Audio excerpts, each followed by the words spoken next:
मानिसलाई थाहा छैन। तर हिब्रूको पत्र चाहिँ किटान गर्न सकिरहेको छैन कसले लेखेको भनेर। कतिजनाले चाहिँ पावलले, कतिले लुकाले, कतिले बर्नबासले, कतिले अपोलोसले लेखेको, कतिले सिलास, फिलिप, प्रिस्किलाले लेखेको भनेर मान्छेले अन्दाजमा चाहिँ भनिराखेको छ है। र हामी अगुवालाई यो कुरा थाहा पनि हुनुपर्छ। तर हिब्रूको 2:3 पद अनुसार चाहिँ यो पत्र पावलले लेखेको होइन भनेर भन्दछ। यसको सबै व्याख्याहरू अहिले म तपाईँलाई गर्न चाहदिनँ। हिब्रू 2:3 पद अनुसार त्यहाँ चाहिँ हिब्रू 2:3 लाई हामी के बुझ्छौँ भन्दाखेरि चाहिँ मैले बाइबल खोल्दिनँ। हिब्रू 2:3 पद अनुसार पावलले किन लेखेको होइन भन्दाखेरि चाहिँ त्यो हिब्रू 2:3 पदमा चाहिँ पावलले चाहिँ त्यो 2:3 पद अनुसार चाहिँ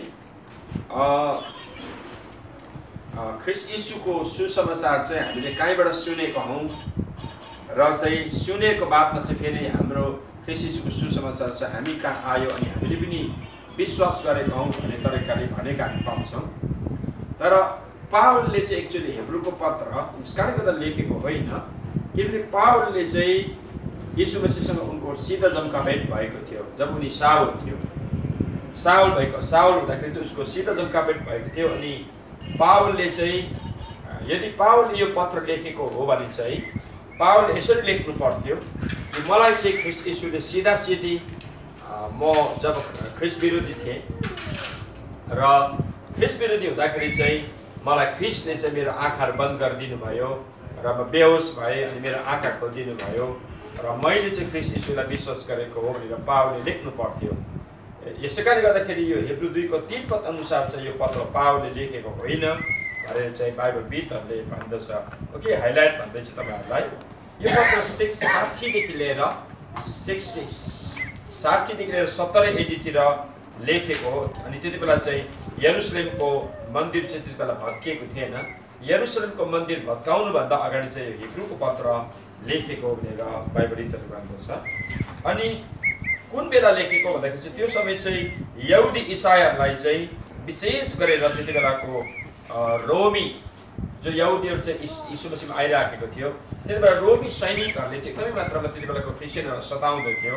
अनि त्यो सताइराखेको बेलामा चाहिँ यो हिब्रूको पत्र लेखेको। अनि त्यो समयमा चाहिँ यो रोमीहरूले चाहिँ ख्रीष्ट यीशु चाहिँ मुक्तिदाता होइन, यीशु मसीह चाहिँ यो संसारमा आएको नै होइन भनेर उनीहरूले चाहिँ भन्दथे। अनि त्यो समयमा चाहिँ यो पत्र लेखेको थियो।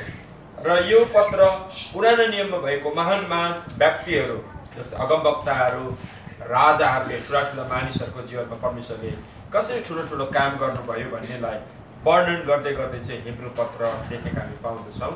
ठोस कुरामा म आउन चाहन्छु केही क्षणमा। अब हामी हेर्छौँ। अब चाहिँ हामी बाइबल खोल्छौँ।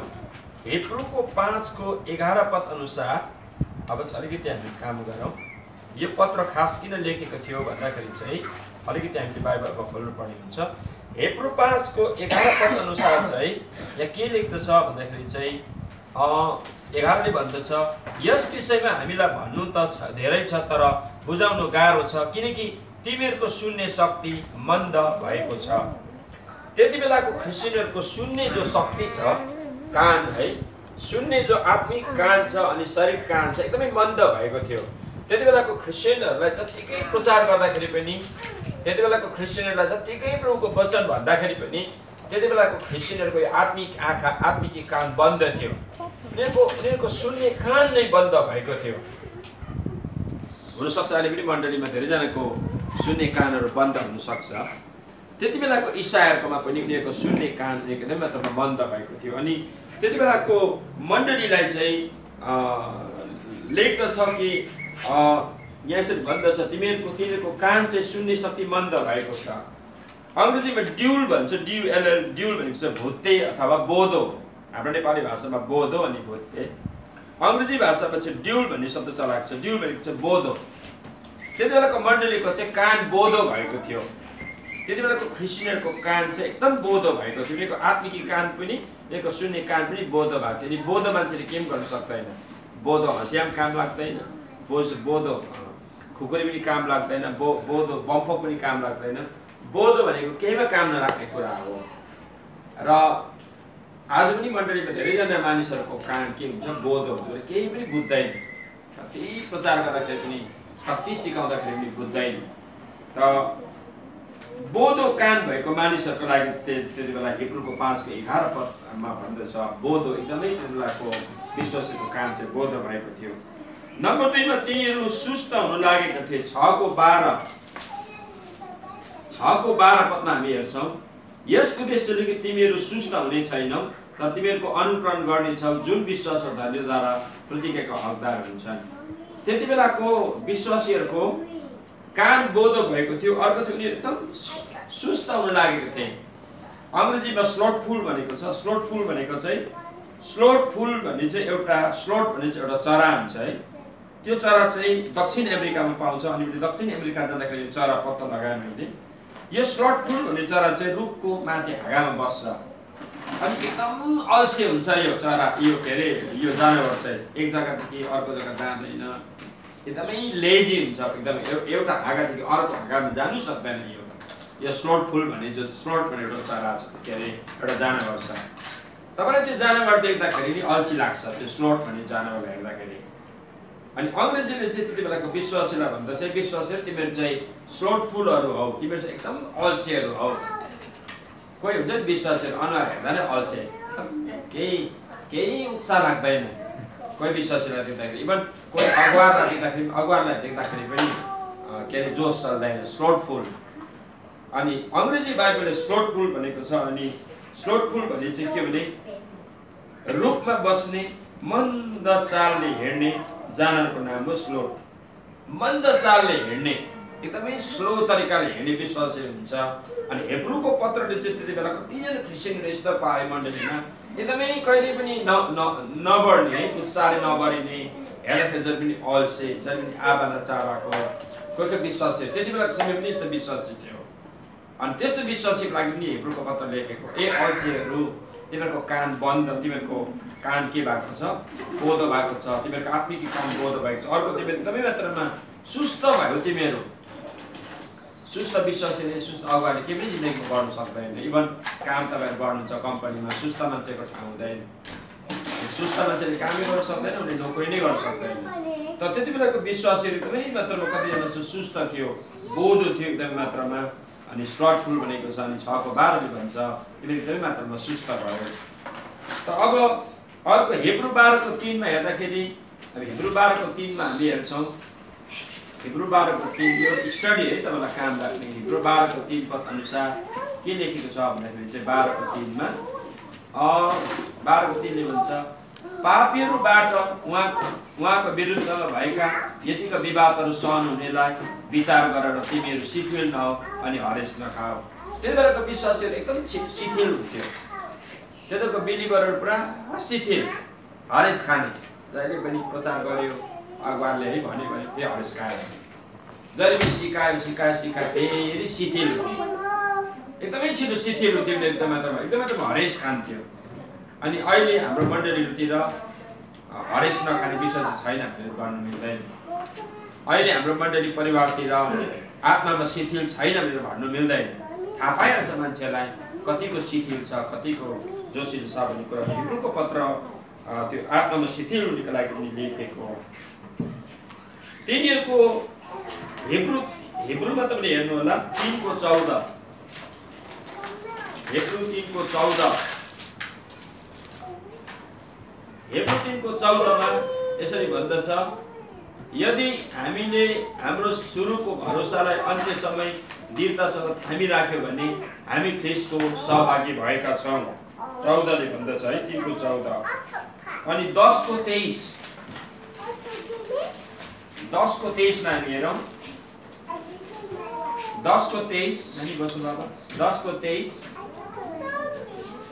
ले भन्दछ हामीले दृढ स्वीकार गरेको आशालाई दोधार नभइकन दरिलोसँग थामिराखौँ, किनकि जसले प्रतिज्ञा गर्नुभयो उहाँ विश्वासयोग्य हुनुहुन्छ। यो पद अनुसार चाहिँ तिनीहरूको जोस पहिला जस्तो थिएन। अझै हामी हेर्छौँ 10:35 लाई हामी हेरौँ। 10:35 यसकारण आफ्नो यो भरोसा नत्याग जसमा ठुलो इनामको प्रतिफल छ। यो 3वटा पद हेर्दाखेरि चाहिँ उनीहरूको विश्वास पहिला जस्तो थिएन। उनीहरू जोसिलो नै थिएन। उनीहरू एकदम डाउन हुन्थ्यो, घरि डाउन हुन्थ्यो। सायद एक दिन एकदम तातिन्थ्यो, 7 दिन फेरि उनीहरू सेलाउँथ्यो, 2 दिन तातिन्थ्यो, 14 दिन सेलाउँथ्यो, 3 दिन तातिन्थ्यो, 21 दिन सेलाउँथ्यो। त्यति बेलाको विश्वासीहरू 4 दिन तातिन्थ्यो, 48 दिन फेरि सेलाउँथ्यो। अनि त्यस्तो सेलाउने विश्वासीको लागि, गुरुको लागि पनि यो पत्र चाहिँ लेखेको। हेर, तिमीले पहिलाको जोस थामिराख, तिमीले पहिलाको उत्साह थामिराख, पहिलाको तिमीले जागृति थामिराख भनेर पनि यो पत्र चाहिँ लेखेको। प्रियहरू, धेरैवटा हाम्रो जीवनमा पनि यस्ता कुराहरू आउन सक्छ। कोही बेला हामी 1 दिन तातेर 3 दिन सेलाउन सक्छौँ, 3 दिन तातेर 21 दिन सेलाउन सक्छौँ। यो चाहिँ परमेश्वरको वचनले हामीलाई प्रेरणा दिँदैन है, दिँदैन। तिनीहरूको विश्वास राम्रोसँग वृद्धि भएको थिएन। हिब्रू 5:12, हिब्रू 5:12 देखि 14 पद हामी पढ्यौँ। 5:12 देखि 14 यस उद्देश्य 5:12 अघि हामी पढ्यौँ। किनकि यतिको समयसम्म त तिमीहरू शिक्षक भइसक्नु पर्दथ्यो, तर अझै पनि तिमीहरू कसैले परमेश्वरको वचन आधारभूत शिक्षाहरू सिकाउन परेको छ। तिमीलाई खदिलो भोजन होइन तर दूध चाहिन्छ। 5:12 पदले भन्छ, किनकि यतिको समयसम्म त तिमीहरू शिक्षक भइसक्नु पर्थ्यो। यो चाहिँ इम्पोर्टेन्ट कुरा हो। यत्रो वर्ष भयो तिमी चर्च गएको, यत्रो वर्ष भयो तिमीले मण्डलीमा गएको, अब त तिमी शिक्षक भइसक्नु पर्थ्यो। त्यो बेला मेरो भाषामा भन्नु भने तिमी यति बेला प्रेरित भइसक्नु पर्थ्यो, पास्टर भइसक्नु पर्थ्यो, मानिस अगुवा भइसक्नु पर्थ्यो, अगमवक्ता भइसक्नु पर्थ्यो, तिमी शिक्षक भइसक्नु पर्थ्यो। तर कहिलेसम्म तिमी सानै बसिरहन्छौ, यतिसम्म तिमी खदिलो कुरा खानु पर्थ्यो तिमीले। तर तिमी त अहिले पनि बच्चा नै छौ। तिमीले अहिले सानो सानो कुराहरू सिकाइबस्नुपर्छ, तिमीलाई सानो सानो कुराहरू सिकाइबस्नुपर्छ। बाइबलले भन्छ तिमी यति बेला शिक्षक भइसक्नु पर्थ्यो, अब तिमी एकदम ठुलो भइसक्नु पर्थ्यो। यति बेला त परमेश्वरको राज्यको लागि एकदमै ठुलो भइसक्नु पर्थ्यो, तिमी ठुलो जिम्मेवारी लिन सक्ने भइसक्नु पर्थ्यो। तर तिमी त अहिले बच्चा नै छौ, तिमी त अहिले सानो नै छौ। अनि हेब्रूको लेखकले चाहिँ त्यस्तो विश्वासीलाई यो पत्र लेख्नु भएको कि एक्चुअली तिमी चाहिँ अहिले सानो छ, बच्चा नै, तिमीलाई सानो कुराहरू सिकाइबस्नुपर्छ। यति बेला सब तिमीले खाइसक्नु पर्थ्यो। त्यति बेला तिमीले यति बेला ठुलो जिम्मेवारी सम्हालिसक्नु पर्थ्यो, तिमी त्यति बेला टिचर भइसक्नु पर्थ्यो, शिक्षक भइसक्नु पर्थ्यो। तर तिमी त अहिले पनि बच्चा नै छौ भनेर पनि हेब्रूको पत्र त्यति बेलाको विश्वासीलाई भन्दछ। अनि चर्चमा धेरैपल्ट मान्छेहरू त्यस्तै हुन्छ, कति सिकाउँदा पनि सिक्दैन, कति सिकाउँदा पनि सिक्दैन, जहिले पनि सानो कुरामा अल्झिराखेको हुन्छ। अनि एक्चुअली परमेश्वरको त्यो योजना होइन। परमेश्वरले चाहिँ हामीलाई दिन बदिन बढेको चाहनुहुन्छ। र हेब्रूको पत्र एउटा स्टडी हो। तिनीहरू सँगसँगै भेलाउन छोडेको थिए। हेब्रू 10:25 हामीले अघि पनि सोध्दै थियौँ, आजकल कतिजना मान्छेहरू, कोही मान्छे चर्च आउनु अल्छी गर्छ। हेब्रू 10:25 यो त हामीलाई थाहा छ। कतिजनाको सङ्गतिमा नजाने बानी हुन्छ, तर हामी चाहिँ एकसाथ भेलाउन नछोडौँ। तर प्रभुको दिन नजिक तिमीहरू देखेको हुनाले एउटा अर्कोलाई झन् प्रोत्साहन दियो। त्यति बेलाको विश्वासीहरू चर्च जान्थेन है, सङ्गति मन पराउँथेन। धेरैजना चर्च जानु चाहँदैन थियो। अहिले पनि त्यस्तो विश्वासीहरू होला मण्डलीमा जो चर्च जानु चाहँदैन, जो चाहिँ मण्डली भवन जानु चाहँदैन। त्यस्तो व्यक्तिको लागि यो पत्र लेखेको। हेर, तिमी सङ्गतिमा जाऊ, तिमी फेलोसिपमा जाऊ, तिमी मण्डलीमा जाऊ भनेर चाहिँ हेब्रूको पत्रले लेखेको हामी पाउँछौँ। हेब्रू 13:17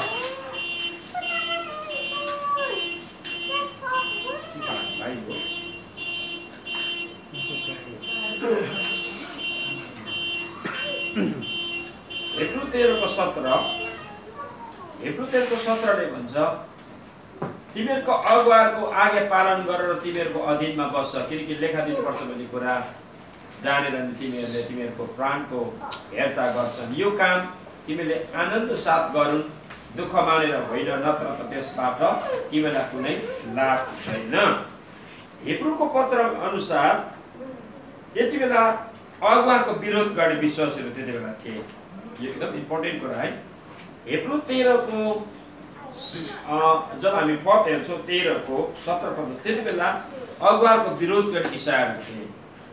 त्यति बेलाको मण्डलीले अगुवाको विरोध गर्थे, पास्टर धर्मगुरुहरूको, एल्डर डिकनहरूको विरोध गर्थे। त्यति बेला पनि विरोध गर्थे। अब यो विरोध गर्ने कुरा हुनसक्छ अहिले पनि कति मण्डलीमा हुन्छ। र त्यसको निम्ति चाहिँ हामीले प्रार्थना गर्नुपर्छ। यो राम्रो होइन, अगुवाको विरोध गर्नु पटक्कै राम्रो होइन। अनि अगुवालाई विरोध गर्दाखेरि बाइबलको धेरै नोक्सानी भएको छ। मोसाको विरोध गर्दा, हारुनहरूको विरोध गर्दाखेरि हजार हजारजना मान्छे प्रभुले मारिदिनु भएको कथाहरू त्यहाँ हामी पाउँदछौँ। अनि अगुवाको विरोध गर्नु एकदमै खतरनाक हो बाइबल अनुसार। जसले पास्टरको, एल्डर डिकनहरूको, अगुवाको विरोध गर्छ एकदमै परमेश्वर क्रोधित हुनुहुन्छ र कतिपल्ट मार्नु पनि हुन्छ। र त्यति बेलाको मण्डली पनि अगुवाको विरोध गर्ने हुन्थे। र हिब्रूको पत्रकार लेखकले लेखेको छ, तिमीले आफ्नो अगुवाको विरोध नगर्नु भनेर हिब्रू 13 को 17 भन्दछ। तिनीहरूमध्ये कुनै कुनै विश्वासबाट पछि हट्न लागेका थिए। हिब्रू 3 को 12, 10 को 26 मा जब तपाईँले हेर्नुहुन्छ भने कुनै पनि मान्छे विश्वासबाट टाढो भाग्न लागिराखेको थिए। म अब चर्च जाँदिनँ, म अब मण्डली जाँदिनँ भनेर उनीहरू चाहिँ बाहिर एकदमै मात्रामा उनीहरू टाढा हुन लागिराखेका हामी पाउँदछौँ। त्यस समय क्रिस्चियन हिब्रूहरू ठुलो ठुलो एवं जटिल परीक्षामा पढ्न आँटेको थियो। तिनीहरू कुन यहुदी धर्ममा फर्कन लागेका थिए। त्यो समयमा धेरैजना मानिसहरू ब्याकट्र्याक हुन लागिराखेका थिए। धेरैजना मानिसहरू चाहिँ ख्रिस्ट यीशुलाई मान्दैन थिए अथवा ख्रिस्ट यीशुको वचनलाई स्वीकार गर्दैन थिए। त सरल मैले हजुरलाई के अरे हिब्रूको पत्रबाट मेरो डायरीबाट बताए तपाईँहरूलाई। यस हिब्रूको पत्र विशेष 4 वटा कारणले गर्दाखेरि लेखेको अझै कुरा म तपाईँलाई बताउँ। हिब्रू इसाईहरूलाई येशू ख्रिस्ट नै उनीहरूको लागि अनन्त उद्धारक पनि सम्झना दिलाउनलाई हिब्रूको पत्र किन लेखेको भन्दाखेरि चाहिँ त्यति बेलाको हिब्रूको लेखकले चाहिँ यहुदीहरूलाई चाहिँ यो सिकाउनु भयो। यहुदी इसाईहरूलाई चाहिँ सिकाउनु भयो र तिमीहरूको निम्ति र विश्वको लागि चाहिँ यीशु मसीह चाहिँ उद्धारक हो, यीशु मसीह चाहिँ मुक्तिदाता हो, यीशु मसीह चाहिँ हामीलाई सर्वेसन दिने हो भनेर सिकाउनको लागि हिब्रूको पत्र लेखेको नम्बर 1 मा। नम्बर 2 मा हिब्रू इसाईहरूलाई येशू ख्रिस्टमा विश्वासद्वारा पाइएका अनगिन्ती र असीम आशिषहरूको बारेमा सम्झना गराउनलाई। हिब्रू इसाईलाई येशू ख्रिस्टमा विश्वासद्वारा पाएका अनगिन्ती र असीम आशिषको बारेमा सम्झना गराउनलाई। जो येशू प्रभुमा आउनुहुन्छ उनीहरूले त उद्धार अनि मुक्ति पाउनु नै हुन्छ, उनीहरूले साल्भेसन पाउनुहुन्छ, उनीहरूले रोग कष्टबाट निको पाउनुहुन्छ। तर त्यसको साथसाथमा येशू मसीहमा आउनेहरूको जीवनमा धेरैवटा आशिषहरू छ। अनि बाइबलमा लगभग 8000 भन्दा बेसी आशिषहरू चाहिँ मण्डलीको लागि राखिदिनु भएको छ, हामी इसाईको लागि राखिदिनु भएको छ। यदि मैले ख्रिस्ट यीशुलाई ग्रहण गरेँ भने, यदि ख्रिस्ट यीशुलाई मैले मुक्तिदाता भनेर मानिलिएँ भने, यदि मैले ख्रिस्ट यीशुलाई मेरो प्रभु भनेर मानिलिएँ भने उहाँले मलाई उहाँको आफ्नो सन्तान बनाउनुहुन्छ, उहाँले मलाई आफ्नो जन्म बनाउनुहुन्छ, मेरो डल्लै पाप अधर्मले क्षमा गर्नुहुन्छ। त्यसको साथसाथै यो संसारमा रहँदाखेरि चाहिँ 8000 भन्दा बेसी आशिष चाहिँ उहाँले हाम्रो लागि राखिदिनुहुन्छ। अचम्मको छ यो आशिषको कुराहरू जो हामी गनेर गर्न सक्दैनौँ। 8000 भन्दा बेसी आशिष चाहिँ हाम्रो लागि राखिदिनु भएको छ। जो संसारको कुनै पनि देवी देवता मान्दा, संसारका विभिन्न भगवानहरू मान्दाखेरि यो कुरा पाइँदैन। देवी देवता मान्ने र हामी कतिजना मानिसले देवी देवता मान्यो, पहिला संसारको पूजाआजाको कुराहरू मान्यो। म आफै तान्त्रिक मान्छे, तन्त्रमन्त्रको कामहरू गरेँ। जिन्दगीमा झन्झनै 5 पल्ट त मरणशील अवस्थामा पुग्नु पऱ्यो। सुसाइड गरेर झन् 16 घन्टा मर्नु पऱ्यो। 8 दिन 8 रात मरेर 9 दिनमा लास गाड्नुभन्दा अगाडि प्रभुले स्वर्ग लानुभयो अनि जीवन दिनुभयो। कैयौँ यस्तो बिमारीहरू आयो जो पहिला तन्त्रमन्त्र गर्दा निको भएन, तर प्रभुमा आइसकेपछि डल्लै टाकटुक रोगहरू निको भयो, डल्लै टाकटुक समस्याहरू समाधान भयो अनि उहाँले आशिष दिनुभयो। अनि यो मेरो गवाई जस्तै कैयौँ तपाईँहरूको पनि यस्तो गवाईहरू छ। ख्रिस्ट यीशुमा आउनेहरूलाई उहाँले अनन्त शान्ति, उद्धार, मुक्ति मात्र होइन तर यो संसारमा रहँदाखेरि उहाँले कैयौँ आशिषहरू हामीलाई दिनुहुन्छ। अनि त्यति बेलाको हिब्रू लेखकले त्यति बेलाको इसाईलाई यो कुराहरू लेख्यो, हेर तिमीहरू प्रभुमा आऊ, तिमीले विश्वास गर र तिमीले जीवनमा अनन्त जीवन पाउँछौ, शान्ति पाउँछौ, तर संसारमा बस्दाखेरि तिमीले आशिष पाउँछौ भनेर चाहिँ हिब्रूको पत्र लेखेका हामी पाउँदछौँ। जसरी यीशु ख्रिस्टले दुःख भोग्नुभयो त्यसरी नै हिब्रू इसाईले पनि स्वर्गमा पुग्नु अघि दुःख भोग्नुपर्छ भन्ने सन्देश पनि दिनुभयो। हिब्रूको लेखकले जसरी ख्रिस्ट यीशुले संसारमा रहँदाखेरि दुःख र कष्टहरू भोग्नुभयो, कोही बेला ख्रिस्ट यीशुले जीवनमा लास्ट अवस्थामा उहाँ क्रुस समेत पनि जानु पर्यो। सुरुमा उहाँले दुःख पाएको हामीले देख्दैनौँ ख्रिस्ट यीशुले सुरुमा, तर अन्तको समयमा एकदमै बढी दुःख पाउनुभयो। उहाँले पिटाइ खानु पर्यो, उहाँले पापी मानिसको निम्ति, अनि उहाँलाई क्रुस बोकाइयो, त्यसको बादमा उहाँलाई कुट्यो, पिट्यो, उहाँलाई बदनाम गर्यो, अन्तमा गएर उहाँ क्रुसमा मर्नु पर्यो।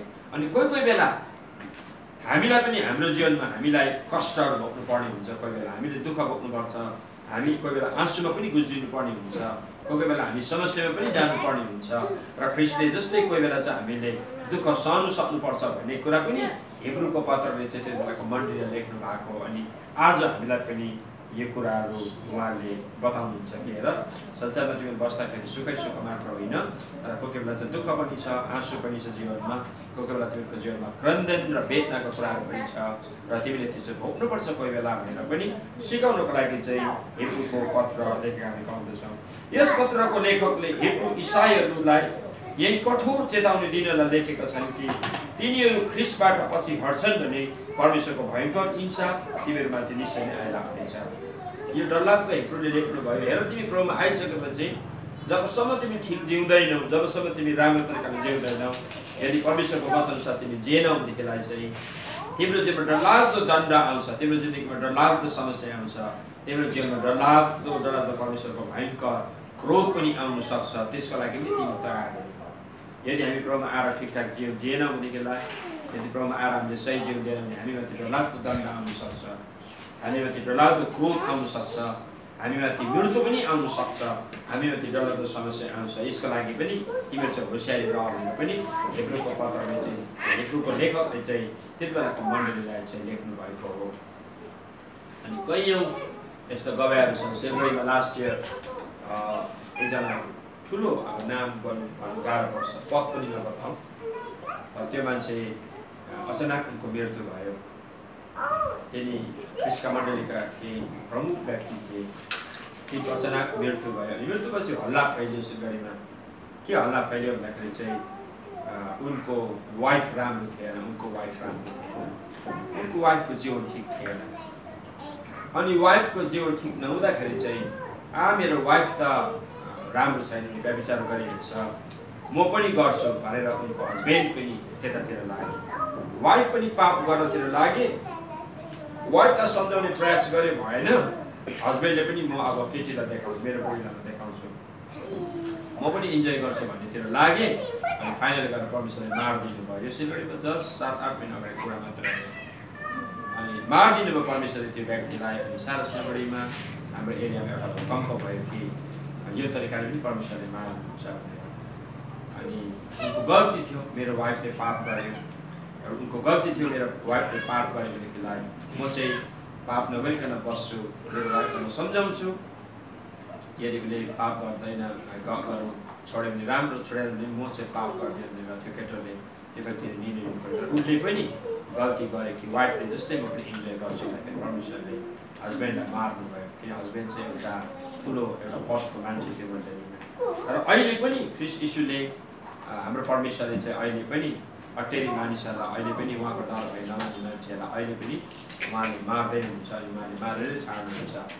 र कैयौँ यस्तो गवाईहरू छन्, परमेश्वरमा ठिकठाक नजिउनेहरूलाई परमेश्वरले दण्ड दिनुहुन्छ, परमेश्वरले खतम गर्नुहुन्छ भन्ने कुराहरू। त अरू कुराको म बेसी तपाईँको अगाडि म लान्दिनँ। मैले तपाईँहरूसँग 5 मिनट भित्रमा सक्छु। मैले तपाईँहरूलाई मेन कुराहरू आज पेजमा के बताएँ भन्दाखेरि हिब्रूको पत्र चाहिँ विशेष गरेर केही कारण म लेखेको। एउटा चाहिँ हो 5:11 पदमा भुत्ते, त्यति बेलाको विश्वासीहरूको एकदम ड्युल भुत्ते भएको उनीहरूको कान थियो, सुन्दैन थियो उनीहरूले, हृदय भुत्ते, उनीहरूको कान भुत्ते थियो। त्यहाँबाट कति परमेश्वरको वचन भन्दाखेरि पनि अब भुत्ते भनेको कामै नलाग्ने, भित्रै नजाने, यहाँ भित्रै नजाने। अहिले पनि भुत्ते विश्वासी हुनसक्छ मण्डलीभित्र, अहिले पनि भुत्ते मन्द गतिले एकदमै भुत्ते कान भएको, ड्युल कान भएको विश्वासी हुनसक्छ। अनि हामीले त्यसको निम्ति प्रार्थना गर्नुपर्ने हुन्छ, उनीहरूलाई सम्झाउनु पर्ने कुरा हुन्छ। नम्बर 2मा तिनीहरू एकदम सुस्त हुनु लागेका, धेरै सुस्त थियो त्यो बेलाको विश्वासीहरू। स्लथफुल भनेको अल्छे, एकदमै अल्छे, चरो अल्छे जनावर जस्तो त्यो बेलाको के अरे विश्वासीहरू थिए। अनि अल्छे विश्वासी मण्डलीमा छ भने, अल्छे अगुवा मण्डलीमा छ भने त्यसले सखाप पार्छ, सबैजना सखाप पार्छ, एकदमै सखाप पार्छ। त्यो मण्डलीमा कोही मान्छे चर्च आउँदाखेरि जोसिलो मान्छे तपाईँले भेट्नुभयो भने उसँग सङ्गति गर्नुहोस्, तपाईँलाई जोस आउँछ, एकदमै उत्साह आउँछ। तर अल्छेसँग तपाईँले सङ्गति गर्नुहुन्छ तपाईँलाई पनि अल्छी आउँछ। अनि अल्छे भन्नाले खालि त्यो सुती मात्रै बस्ने होइन, एकदमै सुती बस्ने मात्र होइन। अल्छे भन्नाले आत्मिक रूपमा जोसिलो नभएको, आत्मिक रूपमा उत्साह नभएको, आत्मिक रूपमा के नभएको, जोस नभएको विश्वासीसँग हामीले सङ्गति पनि गर्नु हुँदैन। र अर्को मन शिथिल भए तिमीहरू हरेस खाँदै थिए। अहिले पनि मण्डलीमा धेरैजना मान्छेले हरेस खानु सक्छ, धेरैजनाको मन शिथिल हुनसक्छ, तर बाइबलले तिमीहरूको शिथिल नहोस्, तिमीहरूको मन शिथिल नहोस्, तिमीहरू चाहिँ जोसिलो हो, तिमीहरू चाहिँ उत्साहित हुने र परमेश्वरको वचन हामीलाई भन्दछ। पहिलाको जोसहरू सेलाएको थिए, पहिलाको उनीको जागृतिहरू सेलाएको थियो। अनि तपाईँले जब भजनको 85को 6 पदमा पढ्नुहुन्छ त्यहाँ यस्तो लेखेको छ, मलाई जागृत गराउनुहोस् भनेको छ। त्यो कोरवंशीले हो या दाउदले भनेको छ। भजनको 85को 6 85को 6 पढ्नुहोस् तपाईँ।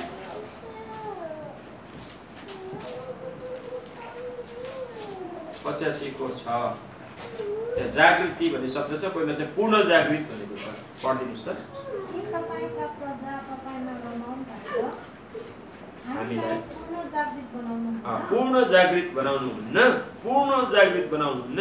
अङ्ग्रेजी शब्दमा चाहिँ रिभाइभ भनेर लेखेको छ, रिभाइभल भनेर लेखेको छ अङ्ग्रेजीमा, नेपालीमा चाहिँ पूर्ण जागृत लेखेको छ। इभन यो कोरवंशीले लेखेको हुनसक्छ यो भजन, पूर्ण जागृत गराउनुहोस् हामीलाई, पूर्ण जागृत गराउनु। किन चर्चमा धेरैजना मान्छेले अहिले चर्चमा रिभाइभल मिटिङ राख्दछ? किन रिभाइभलको खाँचो छ भन्दाखेरि कोरवंशीले पनि प्रभु हामीलाई तपाईँ रिभाइभ गर्नुहोस्, हामीलाई रिभाइभ गर्नुहोस् भनेर लेखेको हामी पाउँछौँ। र हामीलाई पनि रिभाइभलको खाँचो छ, हामीलाई पनि आत्मिक जागृति एकदमै मात्रामा खाँचो छ। अनि हाम्रो मण्डलीमा हाम्रो परिवारमा रिभाइभ गराउने एकदमै मात्रामा जरुरत छ। र तिनीहरूको विश्वास राम्रोसँग वृद्धि भएको थिएन। हिब्रू 5को 12-14 अघि नै तपाईँलाई भने यहाँ मैले के भने भन्दाखेरि चाहिँ उनीहरूको विश्वास जहिले पनि अँधिलो कुरा नखाने, जहिले बच्चा जस्तो। हेर तिमीहरू एउटा शिक्षक भइसक्नु पर्थ्यो, यति बेला तिमीहरू टिचर भइसक्नु पर्थ्यो, मेरो भाषामा यति बेला तिमीहरू पास्टर भइसक्नु पर्थ्यो, अगमवक्ता भइसक्नु पर्थ्यो, प्रेरित भइसक्नु पर्थ्यो। यति बेला तिमीहरू त जहिले पनि सानो सानो छ। तिमी हुर्किन, तिमी बढ्ने कोसिस गर, तिमी ख्रिस्टमा बलिउने कोसिस गरेर बढ्ने कोसिस गर, जिम्मेवारी लिने कोसिस गर। परमेश्वरको वचन हामीलाई भन्दछ चाहिँ हामीले हाम्रो अगुवाले धेरै पनि जिम्मेवारी दिँदछ। यो अगुवाले एक्चुअली दिएको होइन, तर अगुवामा भएर परमेश्वरले दिनु चाहनु भएको प्रेरणा परमेश्वरले आफै आएर दिनुहुन्न, तर एउटा अगुवामा भएर दिनुहुन्छ। अनि यो बिब्लिकल हो। यदि तपाईँले मलाई परमेश्वरले हामीलाई जिम्मेवारी दिनुहुन्छ नि मान्छेले दिएको भनेर हामीले सम्झिनु हुँदैन, तर परमेश्वरले दिएको जिम्मेवारी। किन बाइबलले भन्छ तिमीहरू त्यति बेला शिक्षक पो भइसक्नु पर्थ्यो त, अरूलाई सिकाउने भइसक्नु पर्थ्यो, तिमीले जहिले पनि बच्चा नै हुन्छ। बाइबलले भन्दछ इसाई उनीहरू सँगसँगै भेलाउनु छोडेको थिए। हामी विश्वासित कहिले पनि एकल काँटी जीवन हाम्रो होइन। विश्वासी जीवन भनेको समूहमा जिउने हो, 2जना 3जनामा जिउने हो। विश्वासी जीवन भनेको थुप्रैमा जिउने जीवन हो। विश्वासी जीवन भनेको सामूहिकतामा जिउने जीवन हो। कहिले पनि एकल काँटी जिउन सक्दैन। जो मान्छे चर्च जाँदैन, एक्लो जिउँछु भन्छ, जो फेलोसिपमा जाँदैन, जो सङ्गतिमा जाँदैन, जो मण्डलीमा जाँदैन, त्यो एकदमै मात्र बाइबलको विरोधी हो। उसले 50 घन्टा प्रार्थना गरोस् तर ऊ चर्च जाँदैन, सङ्गतिमा जाँदैन, ऊ बाइबलको एगेन्स्ट हो, परमेश्वरको एगेन्स्ट हो। बाइबलले भेला हुनु भनेको छ, एकदम भेला हुनुपर्छ हामी। जसरी आज हामी भेला भयो, एकदमै बिब्लिकल कुराहरू हो। अनि तिनीहरूले इसाई अगुवाहरूको विरोध गरे। इसाई अगुवाहरूको विरोध पटक्कै गर्नु हुँदैन। हामीले जति सक्दो विरोधबाट हामी बाँच्नुपर्ने कुराहरू हुन्छ। र हजुरले मलाई 45 मिनट दिनुभएको थियो, लगभग 40 मिनट दिनुभएको थियो, मैले 30 मिनटभित्रमा सकिराखेको छु। र यसको धेरै लामो अध्ययनहरू छ, र मैले तपाईँलाई सर्टकटमा गरेँ।